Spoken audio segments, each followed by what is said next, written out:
بنت زي أي بنت، حياتها كانت طبيعية لحد ما بقت العروسة المفضلة لإبليس بنفسه.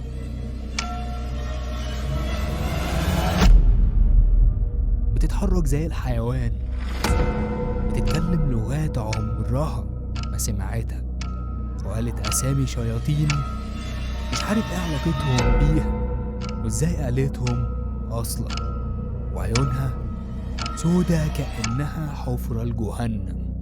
هل ده مرض ولا مجرد خيال، ولا حاجة أقدم من البشر قررت تتحكم فيها؟ بعد اللي هتشوفه وتسمعه دلوقتي هو مش ممكن، أنا متأكد إنك هتلاقي نفسك بتبص وراك وإنت قاعد لوحدك. النهارده هنحكي القصة الكاملة عن حياة أناليز ميشيل والست شياطين اللي اتقال إنهم كانوا السبب في النهاية المأساوية. بس قبل ما نبدأ لازم أوضح حاجة، سواء كنت شايف إن اللي حصل لأناليز كان مس شيطاني حقيقي أو مجرد إهمال طبي، فالقرار في الآخر ليك.